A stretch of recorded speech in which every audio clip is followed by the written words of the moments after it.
2 রাকাত নামাজে 4টা সেজদা দিতে দিত না। আমার হুসাইন 3টা সেজদা দিব, আর একটা সেজদা আমার হুসাইনের তারা দিতে দিত না।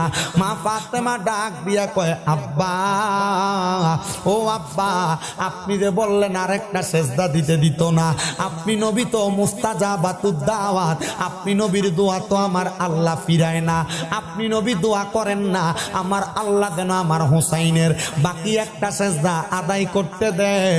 আমার হুসাইন যদি একটা সেজদা আদায় না করে, হুসাইনের জীবনের শেষ নামাজ, আমার হুসাইন তো শেষ নামাজটা পড়তে পারল না।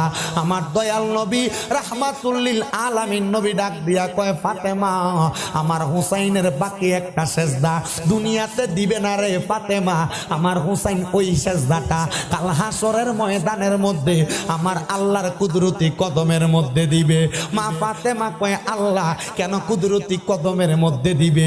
ডাক দিয়া কয়, ফাতেমা, আল্লাহর কুদরতি কদমে সেজদা দিয়া আমার হুসাইন আমার আল্লাহর কাছে ফরিয়াদ করব, আল্লাহ আমার খদিজার টুকরা দয়াল নবীজির উম্মতদেরকে মাফ কইরা দেন। হুসাইন ততক্ষণ মাথা উঠাইতো না যতক্ষণ হুসাইনের নানার উম্মতদেরকে মাফ দেওয়া হইব। আমার এই বাগজুর এলাকার ভাই বাবারা, খাতুনে জান্নাত ফাতেমা ডাক দিয়া কয়, দয়াল নবী রহমতের নবী, আপনি আমার আল্লাহরে বলেন আমার আল্লাহ যেন আপনার উম্মতের সুপারিশ করার তৌফিক আমারে দেয়। আল্লাহ দোয়া কবুল করছে। খাতুনে জান্নাত ফাতেমা পশ্চিম দিক থেকে খাতুনে জান্নাত ফাতেমা কাল হাসরের ময়দানে আগমন করবে।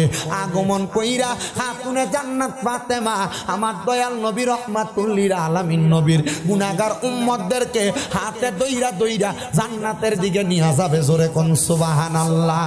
ভাইও, আমার খাতুনে জান্নাত ফাতেমার এই কাহিনী তো দুনিয়ার জমিনে বিবাহের পরবর্তী কাহিনী। খাতুনে জান্নাত ফাতেমা যখন দুনিয়ার জমিনের ভিতরে প্রাপ্ত বয়স্ক হয়ে গেছে, নবীর কন্যারে বিয়া করতে কে না চায়? আরব দেশের বড় বড় টাকাওয়ালারা, সম্পদওয়ালারা খাতুনে জান্নাত ফাতেমারে বিবাহ করার জন্য নবীর কাছে প্রস্তাব দেয়। কিন্তু আমার দয়াল নবী রাহমাতুল লিল আলামিন নবীজি খাতুনে জান্নাত ফাতেমারে সম্পদওয়ালার কাছে বিয়া দেয় না।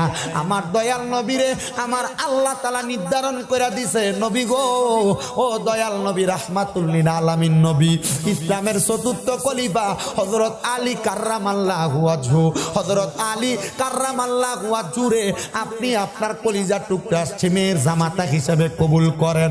আহারে, হযরত আলী তো বেলায়াতের বাদশা, বেলায়াতের সম্রাট রে বাবা। আমার দয়াল নবী রাহমাতুল লিল আলামিন নবীজি মক্কা নগরীর, মদিনা নগরীর কত মানুষ আসে, কিন্তু কলিজার টুকরা কন্যা